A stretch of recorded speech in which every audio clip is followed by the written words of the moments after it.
안녕하세요, 여러분. 즐거운 목요일입니다. 자, 오늘은 드디어 2020년의 마지막 거래일이었습니다. 자, 그래서 오늘도 외국인 투자자와 기관 투자자의 코스피 코스닥 양 매도가 이어졌습니다. 특히 외국인 같은 경우에는 코스피와 코스닥 그리고 선물까지 이렇게 전부 매도하는 모습을 보여주었는데, 그래서 오늘도 코스피 지수는 이렇게 마이너스로 마감이 되었습니다. 코스피 같은 경우에는 마이너스 0.52% 하락으로 마감이 되었습니다. 장 초반부터 코스피 지수는 이렇게 상승하는 모습을 보여줬으나 상하이 종합지수가 개장된 다음부터서 하락 반전이 나왔습니다. 반대로 코스닥 같은 경우에는 코스피와 달리 오늘도 상승하는 모습을 보여주었습니다. 자, 그렇다면은 내년 한국 증시는 과연 어떤 모습을 보여줄까요? 이번 주는 한국 증시가 배당락으로 인해서 부진한 모습을 보여주었는데, 이제 배당락 시즌도 다 끝났겠다. 다음 주에는 한국 증시가 상승하는 모습을 보여줄까요? 자, 지금 시각이 5시 53분입니다. 시간의 단일가 유럽장, 미국장, 그리고 야간 선물도 다 끝나지 않았습니다. 그래서 매까지는 배제를 해보고 진행해 보도록 하겠습니다. 자, 그럼 먼저 해외 시황과 국내 시황 그리고 오늘의 특징주를 한번 살펴보도록 하겠습니다. 자, 그럼 먼저 해외 시황입니다. 자, 먼저 다우지수입니다. 어제 다우지수는 플러스 0.25% 상승으로 마감이 되었습니다. 장 초반부터 다우지수는 이렇게 상승하는 모습을 보여주었고, 장중에 잠깐 하락하는 모습을 보여줬지만 장 막판까지 상승세는 이어졌습니다. 반면 나스닥 같은 경우에는 어제도 마이너스 0.10% 하락으로 마감이 되었습니다. 장 초반에는 나스닥도 이렇게 상승하는 모습을 보여줬지만 장 막판에 갑자기 이렇게 하락 반전이 나왔습니다. 자, 어제 이렇게 다우와 나스닥이 또 디커플링이 된 이유는 뭘까요? 자, 먼저 두 가지 이유가 있습니다. 첫 번째는 지난주와도 마찬가지로 오미크론 변이 바이러스는 가벼운 독감 증상이라서 그렇게 신경을 쓰지 않아도 된다라는 뉴스와, 또 오미크론에 걸릴 경우에는 델타 변이 바이러스를 걸리지 않을 가능성이 높다라는 연구 결과 때문입니다. 자, 그래서 오히려 오미크론 변이 바이러스에 걸리는 거는 오히려 잘 됐다, 호재라면서 이렇게 다우지수가 또 52주 신고가를 돌파했습니다. 반면 유럽 증시 같은 경우에는 어제도 신규 확진자가 사상 최대치를 돌파하면서 봉쇄되는 국가가 늘어나고 있어서 이렇게 유럽 증시는 모두 하락으로 마감이 되었습니다. 거기다가 연말에 미국 같은 경우에는 강력한 블랙 프라이데이가 있기 때문에 매출이 늘어날 거라는 전망 때문에 이렇게 나이키를 비롯한 스포츠 브랜드가 모두 다 이렇게 상승하는 모습을 보여주었어요. 반면 우리나라의 프로스펙스, 화승인도 같은 경우에는 이렇게 오늘도 마이너스로 마감이 되었습니다. 자, 차트를 보시면은 사회적 거리두기로 인해서 사람들이 신발이라던가 스포츠 의류를 잘 구입하지 않고 운동도 즐기지 않기 때문에 이렇게 주가가 연중 최저치를 기록하고 있는 상황입니다.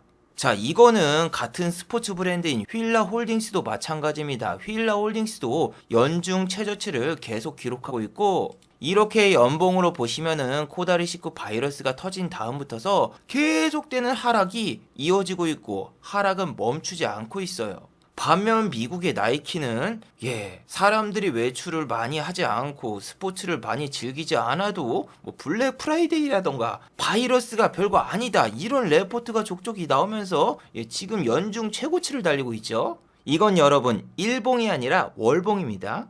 자, 거기다 여러분 홈디포 역시 지금 52주 신고가를 돌파하려는 모습을 보여주고 있고, 어제 같은 경우에도 1.14%나 상승이 나왔어요. 자, 홈디포 같은 경우에는 우리나라의 드림디포랑 다릅니다. 드림디포 같은 경우에는 사무용품이라던가 거의 화방이랑 비슷한데, 미국의 홈디포 같은 경우에는 건자재 용품이라던가 인테리어 물품을 판매하고 있습니다. 이렇게 홈디포의 주가가 연중 최고치를 달리고 있는 이유는 사람들이 밖에 나가지 않으니까 집안 인테리어를 더 꾸미게 된다라는 이유 때문에 지금 52주 신고가를 돌파하고 있거든요. 하지만 우리나라의 인테리어 전문업체 한생 같은 경우에는 오늘도 주가가 3.54% 하락이 나왔죠. 차트를 길게 보시면은 한샘 역시 지금 52주 신저가에 머물고 있고, 이렇게 지난번 주가가 급등이 나왔을 때는 한샘이 인수가 될 것이라는 찌라시 때문에 저렇게 상승이 나왔지만, 한샘 매각 같은 경우에는 지금 불발이 될 수도 있는 상황이기 때문에 주가가 지금 오르기보다는 하락세가 지속되고 있죠.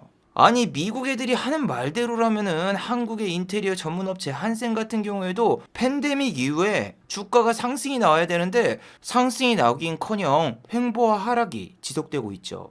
아니, 미국인들은 어떻게 저렇게 뭐든 긍정적으로 생각을 하는지 정말 놀랍습니다. 정말 지금 신기한 게, 달러라던가 여러분 엔화 같은 안전 자산과 금값 역시 이렇게 상승세가 연일 이어지고 있거든요.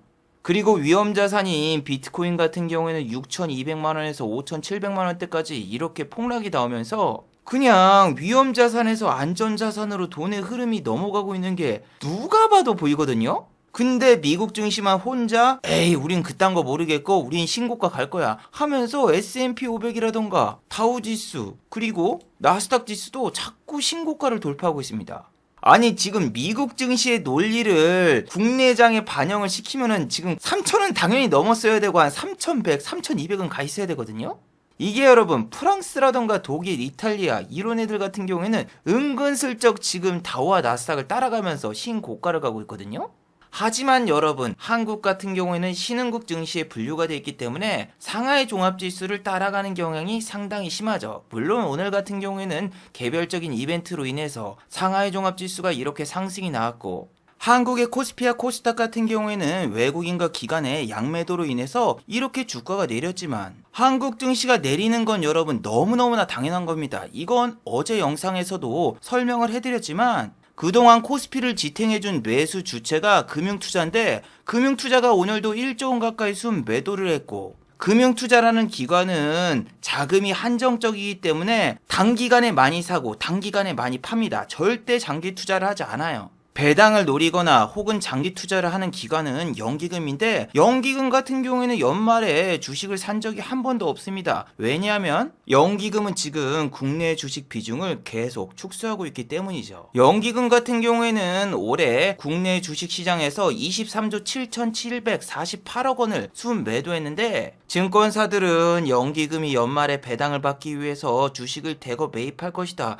이런 좀 말도 안 되는 레포트를 써가면서 개인 투자자분들을 유혹했었죠. 그와 반대로 단타 전문 기관인 금융투자가 배당을 노리고 이렇게 배당락 직전까지 코스피를 5조 가까이 순매수하는 모습을 보여주었었죠.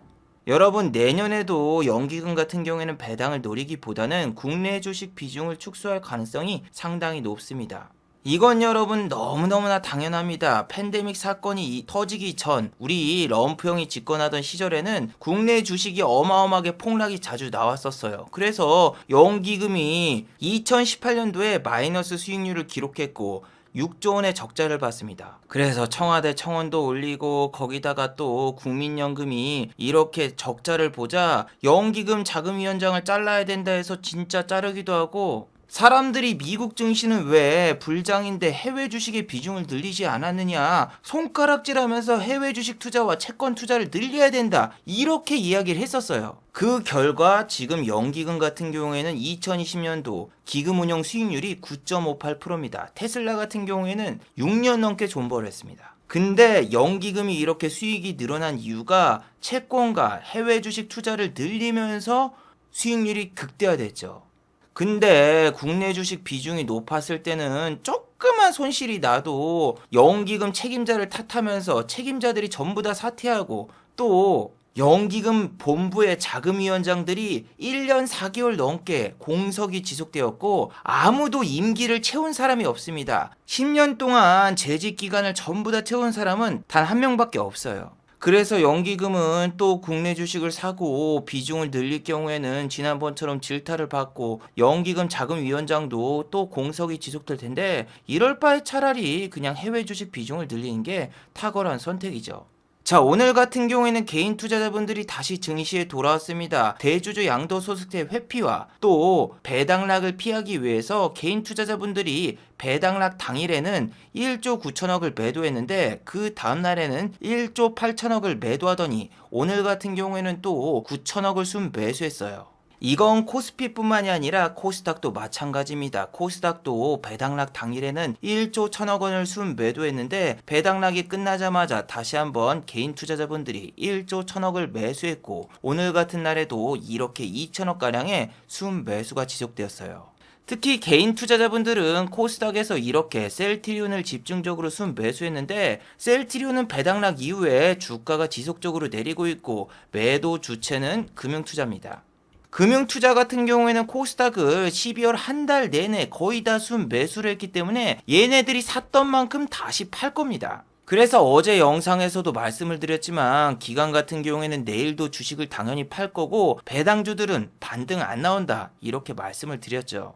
작년에야 뭐 배당주들 화랑장이라서 배당 받자마자 바로 그 다음날 반등이 나왔지만 지금은 반등 절대로 안 나옵니다. 개인 투자자분들도 공매도 때리고 기관 외국인도 다 공매도를 위해서 쳐놨기 때문에 쉽게 못 올라갑니다. 삼성증권 같은 경우에는 어제도 이렇게 8%가 빠졌고 오늘도 당연히 이렇게 1.43% 하락이 나왔습니다. 이게 여러분들 지금 수급을 보시면 개인 투자자만 2주 동안 계속 증권주를 순매수하고 있는데 증권주를 사시려면 지금 사지 마세요. 이렇게 개인 투자자분들 계속 모이면은 공매도 치기만 좋지 절대 주가 안 올려요. 아니 여러분 공매도 시스템 자체가 위에서 누군가가 주식을 사줘야 되고 거래량이 있어야 되고 또 외국인 기관이 주식을 사는 게 아니라 개인 투자자분들이 주식을 사야지 공매도를 칠 수 있는데 개인 투자자분들이 저런 데 들어가서 공매도 치게 만들어주면은 주가가 내려가면 내려갔지 주가가 올라가진 않거든요. 삼성증권 같은 경우는 지난번 44,000원 저점 테스트를 한번 했기 때문에 여기께로 한 번 더 내려갈 거예요. 자, 그리고 어제는 여러분 미국의 제약주들이 대부분 이렇게 하락하는 모습을 보여주었습니다. 화이자 같은 경우에도 마이너스 0.74% 하락으로 마감이 되었고 노바백스 역시 이렇게 마이너스 1.66% 하락으로 마감이 되었거든요. 자, 이렇게 미국의 제약과 바이오주들이 내린 이유는 바로 화이자와 모더나의 특허 관련 소송 때문입니다. 자, 기사 내용을 자세히 살펴보시면은 화이자와 모더나 같은 경우에는 mRNA 백신 특허 때문에 수천억 원의 특허 소송에 휘말렸다라는 뉴스가 나왔습니다. 자, 이번 소송은 바이오파마에서 진행을 했는데 자기네들이 만든 나노파티클 기술을 화이자와 모더나가 무단으로 사용했고 나노파티클 기술은 바이오파마에서 이미 특허가 완료된 기술이라고 밝혔습니다. 자, 그래서 오늘 화이자 관련주가 또 한 번 급락이 나왔습니다. KPC 생명과학 같은 경우에는 오늘도 이렇게 마이너스 7.76% 하락으로 마감이 되었으며 시간의 단일가에서도 역시 이렇게 추가적으로 마이너스 1%대 하락이 나왔습니다. 자, 화이자 관련주 2등주인 제일약품 같은 경우에는 오늘은 마이너스 0.88%밖에 하락이 나오지 않았지만 지난번 화이자 이슈 때문에 상승했던 상승분을 거의 다 반납하는 모습을 보여주었어요. 그런데 여러분 저는 아침에 정말 이상했어요. 분명히 삼성바이오로직스 모더나 관련주잖아요. 근데 얘가 왜 하락이 안 나오고 상승으로 출발하지? 야, 진짜 할 말이 없다. 여러분 무슨 삼성이 미국의 마이크로젠 제약사를 인수 협의 중이라는 가짜 뉴스가 나왔습니다. 이런 기사의 특징이 뭐다? 앞에 단독이 붙어 있다. 아니 여러분 기사 내용은 그럴싸하게 써졌지만 이런 건 다 믿으면 안 돼요. 무슨 삼성이 글로벌 제약업체 19위 바이오젠을 인수한다라는 뉴스가 이 말이 돼요? 아니 삼성이 인수를 해도 왜 지금 알츠하이머 치료제 때문에 논란에 휩싸인 바이오젠이라는 회사를 인수를 합니까? 아니 무슨 삼성이 바이오젠에 인수를 하면서 제약과 바이오 산업에 뛰어들고 삼성 바이오로직스와 협업을 하면은 엄청난 시너지를 가지고 올 수 있다 뭐 이런 얘기를 하지만 오늘 장 끝나고 공시 나왔습니다. 삼성 바이오로직스 측에서는 한국경제TV에서 보도한 내용은 전혀 사실이 아니다 이렇게 공시를 내보냈어요. 자, 단독 기사는 걸러야 된다. 매번 말씀드리지만 그 이유가 뭐냐면은 항상 어디 관계자의 이야기를 듣고 썼다고 기사가 나오지만 그 관계자는 누군지 절대로 밝혀지지 않습니다. 그리고 주가 띄우기 용 기사를 쓰는 곳도 많고 저런 기사 같은 경우에는 돈 30만 원만 주면은 알아서 써줍니다. 그리고 중요한 게 뭐다? 기사가 나온 사이트에 보면은 광고가 다닥다닥 붙어 있는데 그건 구글 애드센스 광고예요. 그래서 구글 애드센스 광고가 띄어만 나와져 있어도 클릭을 하지 않아도 광고료가 들어와서 저런 기사를 쓸 때마다 광고료를 어마어마하게 땡길 수가 있습니다.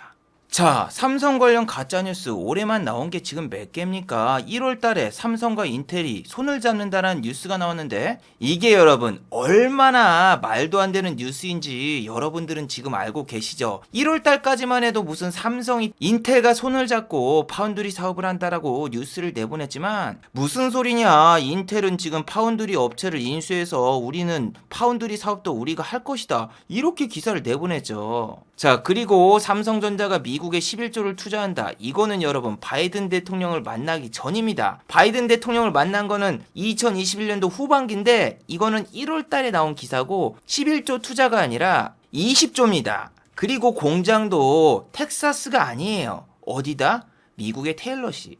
거기다가 삼성전자하고 테슬라가 손을 잡는다? 왜? 차량용 반도체가 부족하니까 삼성전자에 손을 벌릴 것이다. 이 기사 같은 경우에는 2021년도 1월 25일에도 나왔고 2021년 9월 달에도 한 번 더 써먹었습니다. 거기다가 이제는 인텔이 아니라 삼성전자하고 AMD가 손을 잡는다라고 뉴스가 나왔었습니다. 현실은 TSMC하고 AMD하고 손을 잡았고 TSMC가 AMD의 수주 물량을 전부 다 싹쓸이 갔죠. 야, 저 뉴스 나올 때마다 삼성전자 주가가 5%씩 올라가는데 사람들이 이때는 광기에 정말 미쳤었죠. 저 테슬라 뉴스 나오고 모든 증권사들이 삼성전자 목표가 12만 원 제시하면서 10만 원은 올해 무조건 넘는다 얘기를 했지만 현실은 고점 대비해서 주가가 20% 이상 하락이 나왔죠.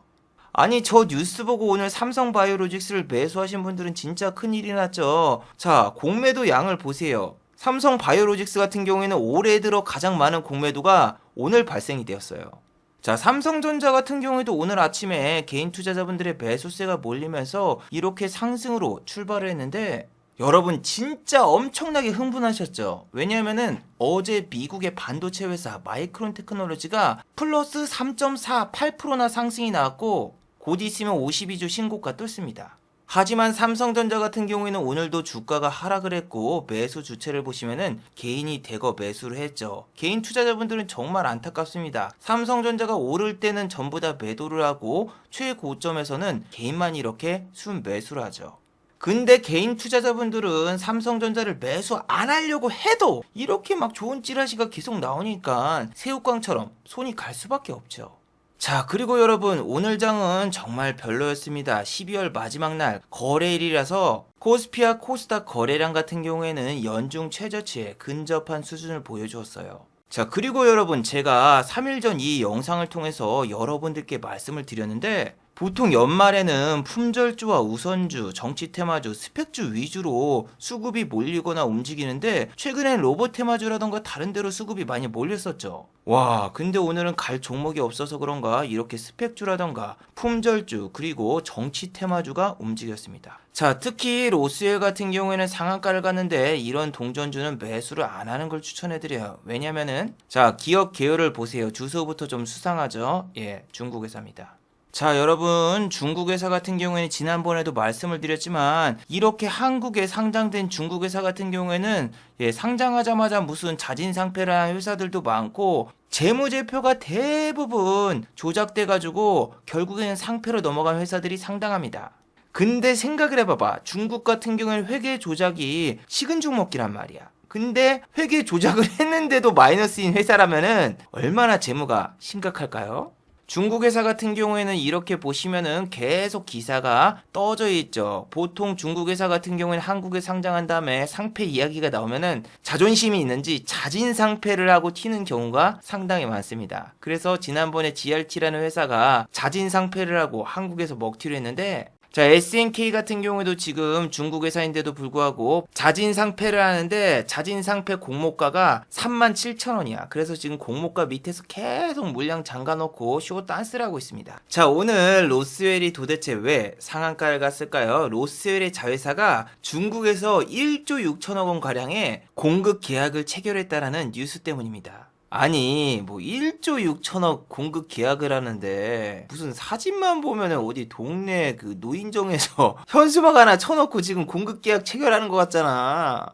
중국 기업들 같은 경우엔 저렇게 사기를 많이 치는데 대부분 사진이 좀 허름합니다. 중국의 귀빈들이 한국에 의료 관광을 왔다고 하는데 누가 봐도 그냥 조선족들이거든요. 사진 같은 경우에도 저렇게 중국 회사에서 자체적으로 만들어서 뿌리고, 이 사진 같은 경우에는 CL 인터내셔널에서 중국의 귀빈들이 한국에 관광을 와서 본인들의 화장품을 공급 계약을 체결했다는 뉴스를 뿌렸는데, 이거는 언론에도 소개된 대표적인 사기 중 하나였죠. CL 인터내셔널 원래 게임 회사입니다. 원래 이름은 뭐였다? 네오 이녹스 앤 모크스. 근데 이름을 갑자기 CL 인터내셔널로 바꾸더니 무슨 중국의 변기통 산업과 그리고 화장품 산업에 진출을 한다고 해서 이렇게 주가 조작을 했고, 본인들이 매번 중국 석유생활망이라는 회사와 공급 계약을 체결했다라고 공시를 뿌렸는데, 사실 중국 석유생활망이라는 회사 자체는 그냥 구멍가게였습니다. 아파트 단지 내에 가판대를 차려놓고 쌀과 참기름 두부를 파는 그런 회사였습니다. 그래서 여러분, 로스웰이 무슨 1조 6천억의 공급 계약을 체결해서 상한가를 갔다고 하지만 이거 거래량 보세요. 거래량 많아 보이세요? 거래량이 여러분 상한가를 갈 거래량이 아니야. 지난번에 거래량이 이만큼 터졌거든요. 이만큼. 2021년 6월 24일 날. 근데 이때도 24%밖에 안 올랐어. 근데 지금 저런 찌라시 하나 뿌리고 29.96%가 올랐다? 이런 주식 세기상사라던가 인터엠처럼 됩니다. 세기상사 같은 경우에도 이렇게 조그마한 거래량 갖다가 상한가 보냈는데 그 다음날 점상 보내놓더니 거래량이 10배 이상 터졌고, 그 다음날에도 또 빠졌고, 그 다음날에도 또 빠졌고, 그 다음날에도 또 빠졌고, 그 다음날에도 또 빠지는 척하다가 상승이 나왔고, 그 다음날엔 상승이 나왔어도 플러스 4%밖에 안 올랐어요. 요즘 저렇게 막 점상이라던가 막 뉴스 뿌려놓고 상한가를 가도 그 다음날 다 털어먹고 던지는 그런 종목들이 수두룩해요.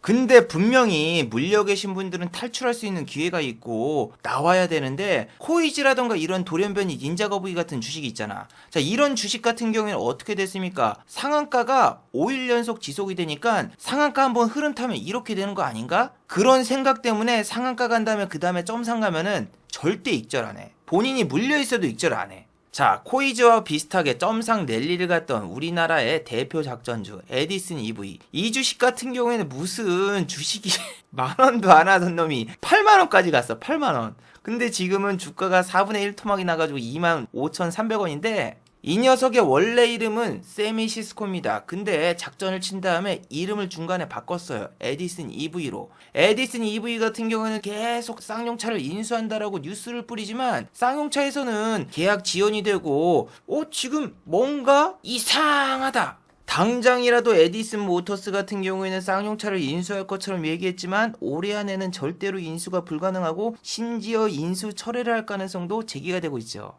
아니, 에디슨 EV가 본인들도 당기 순이익이 하나도 안 나오고 적자가 누적되고 있고 이렇게 적자만 지속되는 회사인데, 아니 얘네가 어떻게 쌍용차를 인수합니까? 그리고 여러분, 에디슨 EV 같은 경우에는 근무하는 직원이 100명도 안 됩니다. 종업원 수가 93명인데 여기서 알바를 빼면은 실질적인 직원 수가 50명 정도밖에 안 되거든요. 아니 여러분, 어떻게 동네 구멍가게가 갑자기 대형마트를 인수한다라고 나옵니까? 돈도 하나도 없는데.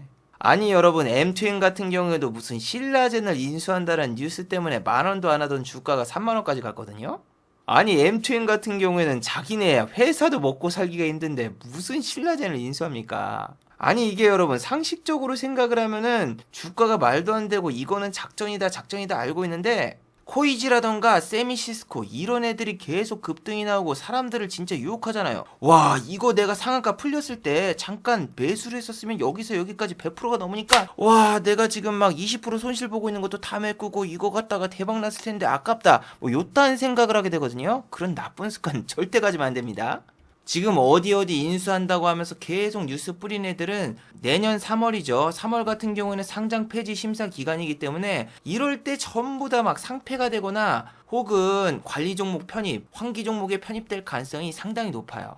지금 작전주들 왜 지금 자꾸 급등을 시키고 개인 투자자분들을 끌어당기느냐? 그거는 내년에 상장 폐지가 되거나 관리 종목에 편입될 수 있으니까 마지막 불꽃쇼를 펼치는 종목들이 상당히 많아요. 그리고 중요한 게 뭐다? 정상적인 주식들이 계속 이렇게 4일 연속, 일주일 연속 내리니까 개인 투자자분들이 막 손실금을 메꾸기 위해서라도 잡주로 손이 가시는 분들이 상당히 많죠. 현대차 같은 경우에도 여기서 이렇게 쫙 올라왔을 때 정말 자리적으로 좋아 보였거든요. 왜냐하면 지난번 22만 원을 또 뚫으러 갈 가능성도 높고 여기서 한 번만 또 양봉을 치고 나오면은 투심이 살아나는데 이때가 배당 시즌이라서 여기까지 올라가지 못하고 그냥 빠져버려서 저는 이거 배당 때문에 못 들어간다라고 말씀을 드렸죠. 이게 여기서 빠졌다가 갑자기 확 치고 올라갔었으면은 배당락 시즌에는 한 번 더 치고 올라가가지고 여기서 사서 여기서 팔고 나가는 전략이 분명히 될 수 있는데 지금은 상승했던 상승분이 다 반납되면서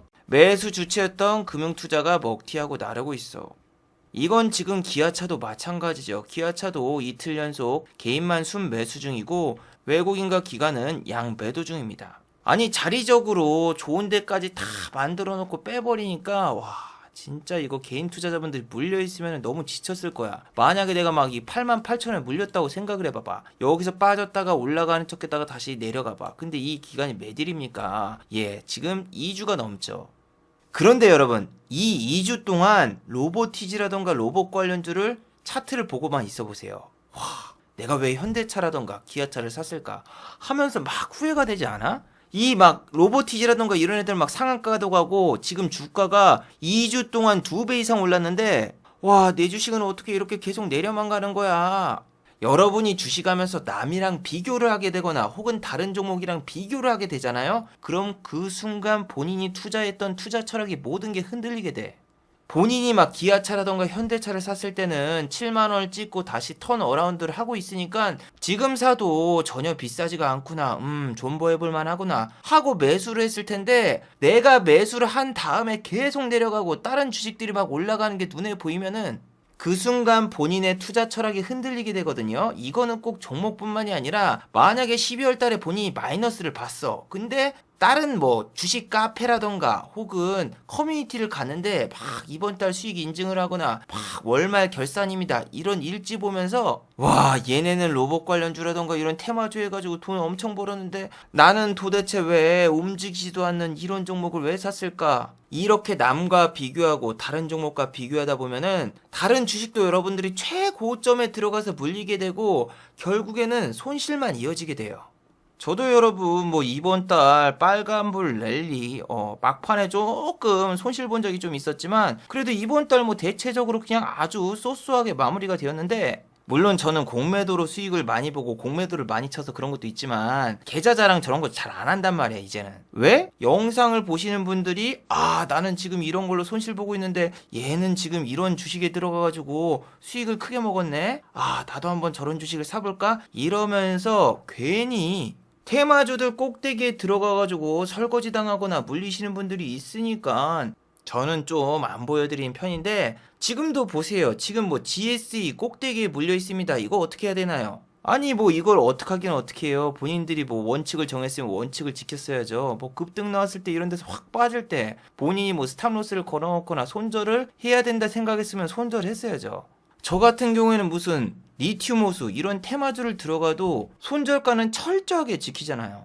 물론 제가 저런 주식을 손절하고 팔자마자 그 다음날 이렇게 막 10% 이상 급등 나와서 정말 배가 아프지만 본인이 정한 원칙을 안 지키면은 어떻게 된다? 이런 종목 한두 개가 본인 계좌의 수익을 다 까먹어 버려요. 지금 뭐 고점에서 이런 데서 불렸다라면 손실이 지금 한 20% 정도 쌓였는데 이런 종목 같은 경우에 소형주라서 평소에는 거래량이 얼마예요? 이거 거래량이 거의 없어. 거기다가 이런 주식 같은 경우에는 천연가스가 오르지 않으면 절대로 움직이지 않는 그런 테마이기 때문에 저는 GS1라던가 대성에너지 이런 종목은 잘 건드리질 않았어요. 거래량이 많이 터졌다고 해도 역배열이기 때문에 물려 계신 분들이 상당히 많고 그리고 1월 달 초부터서 중순까지는 정상적인 종목들이 움직이는 경우가 많아서 저런 테마주가 잘못 물리면은 진짜 한 달 넘게, 아니 1년 넘게 고생을 하거든요. 그래서 지금 이런 주식 어떻게 대응할까요? 어떻게 할까요? 이미 대응을 못 하셨잖아요. 지금 답은 하나밖에 없습니다. 푸틴 형한테 전화 걸어가지고 지금 유럽에 가스 공급을 20% 줄였다는데 30% 40%더 줄여주십시오. 이렇게 말하는 방법밖에 없어요. 아이고야 여러분, 지금 시간이 너무 오버가 되었네요. 제가 지금 12월 말까지 재난지원금을 써야 돼가지고 지금 재난지원금을 쓰기 위해서 좀 준비를 해야 돼서 오늘은 여기까지 하고, 제가 매매한 종목이라던가 혹은 다른 종목들은 다음 영상에서 다뤄보도록 할게요. 자, 마지막으로 한번 정리해 보도록 하겠습니다. 1번, 중국 기업은 지금 절대로 건드리면 안 됩니다. 자, 매년 3월에는 상장 폐지 심사가 있는 달입니다. 그래서 3월 달이 되기 전까지 이렇게 막 말도 안 되는 찌라시를 뿌리면서 급등이 나온 테마주가 많아요. 특히 중국 관련 회사는. 자, 그래서 이런 주식 같은 경우엔 잘못해서 물린다? 그럼 3달 뒤에 상장 폐지가 돼서 주식 자체가 휴지 조각이 되는 경우가 상당히 많기 때문에 지금은 중국 기업들이 호재 뉴스를 계속 뿌려도 거르는 게 제일로 좋습니다. 자, 두 번째, 연기금은 이제 배당을 노리지 않습니다. 구원투수 연기금은 옛말이 된 지 오래입니다. 올해도 연말에 배당을 받기 위해서 연기금이 코스피의 주식을 매수하거나 그런 모습은 보이지 않았습니다. 그리고 내년에도 연기금은 한국 주식의 투자 비중을 줄일 가능성이 높기 때문에 연기금의 매수세를 그렇게 크게 기대하지 마시길 바랍니다. 자, 유튜브 광고도 끝까지 시청해 주시면은 정말로 고맙겠고, 좋아요와 구독하기도 많이 눌러주시면은 정말로 고맙겠습니다. 아, 그리고 또 어제 생방송 전에 저를 후원해 주신 정말 고마운 분들이 계셨네요. 네, 제 유튜브 영상 밑에 있는 투네이션 후원하기 버튼을 눌러주시면은 저를 후원해 주실 수 있는데, 제이님 후원 10,000원 정말 감사드립니다. 자, 다들 수고하셨고 즐거운 주말 되시기 바랍니다. 다들 수고하셨습니다.